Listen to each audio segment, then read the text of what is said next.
Well, hello there everybody. My dear friends, before you watch the review that I recorded for you today, I want to say that in the original recording, I forgot to mention a thing that I wanted to talk about the most, probably, as far as the show goes. The first 3 episodes, that is. So I am going to make another recording, create an appendix, an addendum, and I'm going to put it to the end of the original recording, so please make sure you watch the entire video, the whole video, so that you can hear me talk about something that is very important about the show and about the drama that it caused when Ahsoka originally came out. Also, I made an error. I'm not going to re-record the entire video. I said that I watched 4 episodes. It was actually 3. Right, so finally, I hope that's all, and we can continue. Enjoy.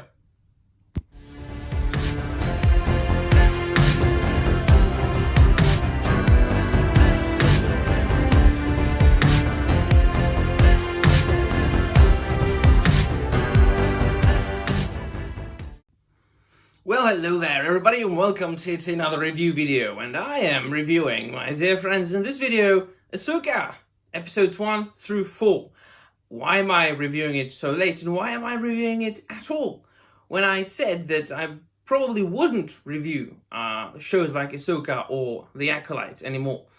Well, because I felt like watching it. It's as simple as that. I wanted to make sure for myself whether I like the story or not, because I remember quite vividly that the TV show was quite divisive at the time it came out.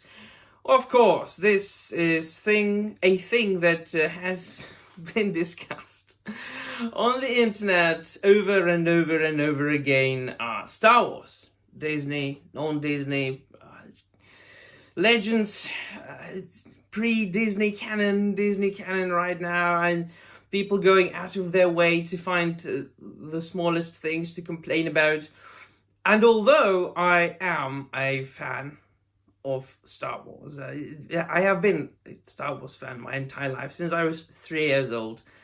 Of course, when I hear Star Wars, it's the original trilogy, Star Wars, and The Empire Strikes Back, and Return of the Jedi, which was actually the first one I saw when I was 3. My dad rented it on VHS for me. And then, of course, I was 6 years old when The Phantom Menace came out. It was the first film I saw in cinema.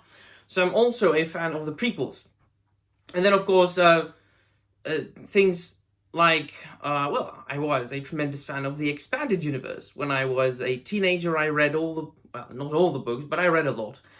And then, of course, things like Clone Wars came. The Tartarovsky, of course, is quite superior.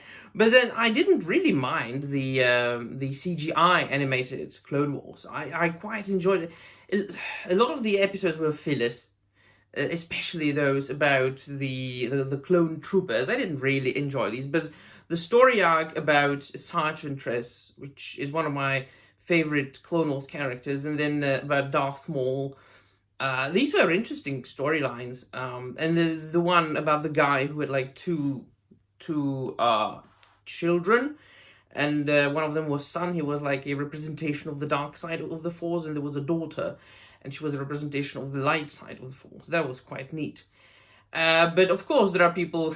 my friend Stig from Norway on the internet, he will he will say that even Clone Wars, the CGI is like derivative, rip-off of the Legends, and then there are characters that were, of course, inspired by characters from the Legends, so on and so forth, and I'm not arguing. I mean, Stig is quite obviously a very, very versed man as far as Star Wars Expanded Universe goes. For myself, I have to say that I haven't seen all the Rebels, and that is the thing that I've been told. You need to watch the Rebels in order to fully understand and grasp Ahsoka. Well, I beg to differ. I mean, I have seen like 5 episodes of the Rebels, and it wasn't for me. It just didn't feel like it. It didn't feel like continuing to watch it. Neither did I feel like watching Ahsoka at the time. Might have been caused by the fact that there was so much drama around it, and I just felt, no, I just, got fed up to the back of my teeth. Absolutely not. And that now when the waters have calmed, I've always like kind of felt like watching it because there was Ray Stevenson in that show as Byron Skull, and the visuals looked interesting, and of course, those cameos were supposed to be there. I'm not there yet. This is a quote unquote review of episodes 1 through 4, and so I finally did it. I finally watched it, yeah, I mean it's okay.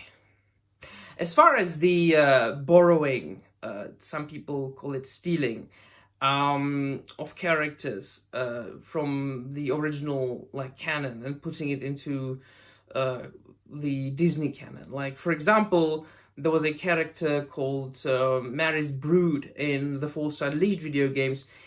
Some people say that she was an inspiration for Asajj Ventress in the original Clone Wars. And then, of course, Ezra Bridger, originally, like, he is, like, according to some people, he's supposed to be, like, a ripoff of some character from the canon, the original Lucasfilm canon. I'm blanking on the name now. I might remember before this video is over, I might not, who knows. But I'm sure that at least Stig will tell me in the comments down below. Dash something. Jesus Christ, I'm blanking, sorry. Nevertheless, you don't need to watch the entirety of the Rebels. You just need to get a grasp of what the story is about and who the characters are. And because I'm such a tremendous Star Wars fan, of course I know about the characters. I know the characters. I know what the story is about. The Rebels, I just haven't seen the episodes, so I know Ezra Bridger, Dash Rendar, I think it was. I know Ezra Bridger, I know Hera Syndulla, I know Ahsoka, obviously, from the Clone Wars. Grand Admiral Thrawn, I know from Thrawn trilogy and so on and so forth, right? From the, like, Star Wars canon, from the novels, so I, quite obviously, Grand Admiral Thrawn being one of the most badass characters from the Star Wars expanded universe. I'm not quite there yet in the show, so I am interested in how they portrayed. I'm not sure if I like the actor who portrayed, but I will tell you when I see it. So I know Sabine Wren, and this little droid, the orange droid, whatever that droid's name is. So yeah, it's just and so. It seems to me that, well, the story is quite simple, right? Of the Ahsoka TV show.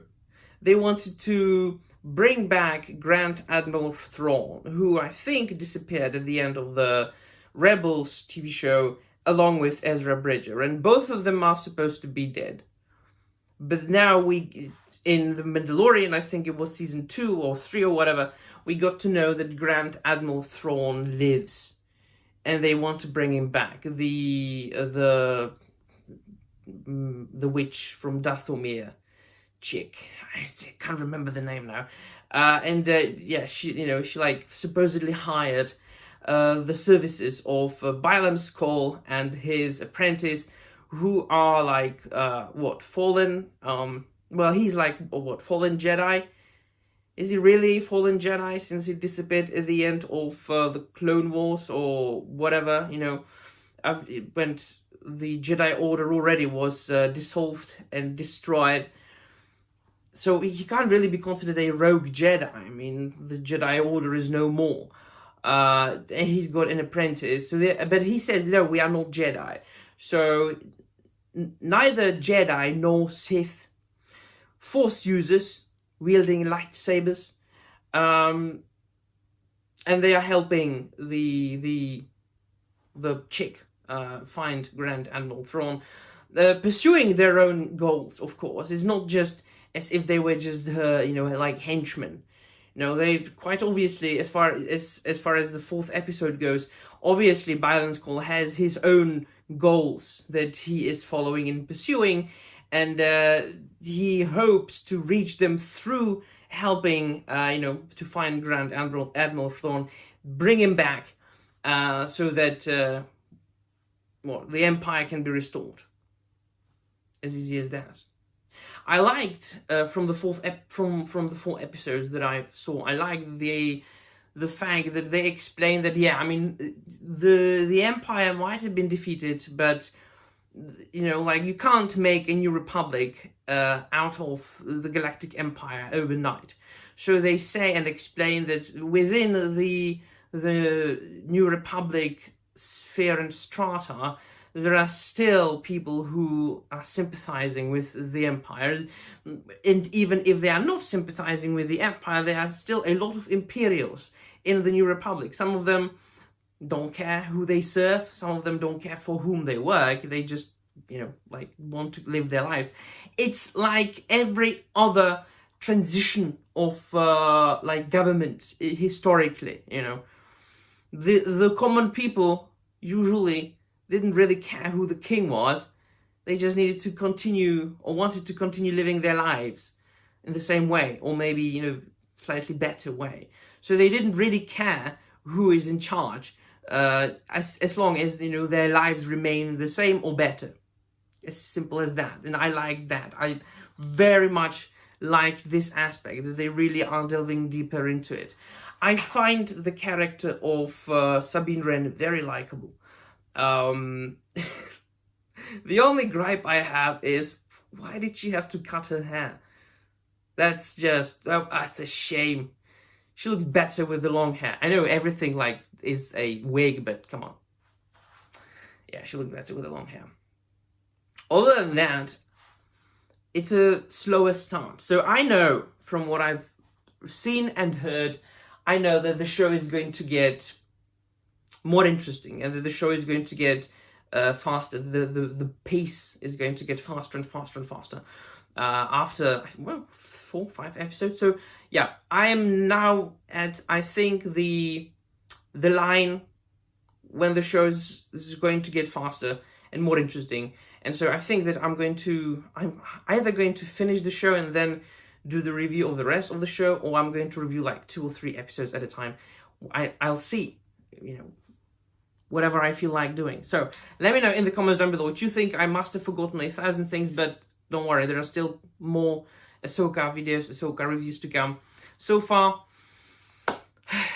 yeah, I mean, what else can I say? Yes, there are certainly characters that they were inspired in making, inspired by things that came before, but then again, it's like every other merger, right? What were they supposed to do? I mean, yeah, it is unfortunate for fans like myself, who are fans of the original canon, pre-Disney canon. They want to do their own shit, because, quite obviously, they don't want to pay royalties to the creators of the characters before.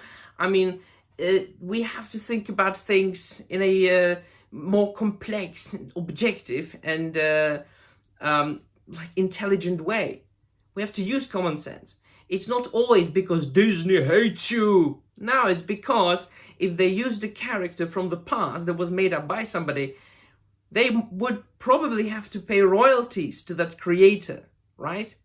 Well, if they make their own new character, they don't have to pay shit to anybody, right? So, yeah, it is unfortunate for old fans, but it is the fact. It's just what it is. It's like with Marvel Comics and DC Comics. Spider-Man, Superman, Batman, they are eventually going to fall into the public domain. The original, like, versions that were created like 70 years ago or whatever. They need to create their own characters so they can just keep producing comics and films with those characters, their own characters that they own, like Miles Morales. There was a dispute with the Ditko family, Steve Ditko, one of the co-creators of Spider-Man, for the rights to Peter Parker's Spider-Man. Why do you think they are making up so many versions of Spider-Man? Because they need somebody of their own, like Miles Morales. It's their own Spider-Man, their own version of Spider-Man that they have the rights for, and they can publish comics and make films about him without paying anybody for like another 80, 100 years.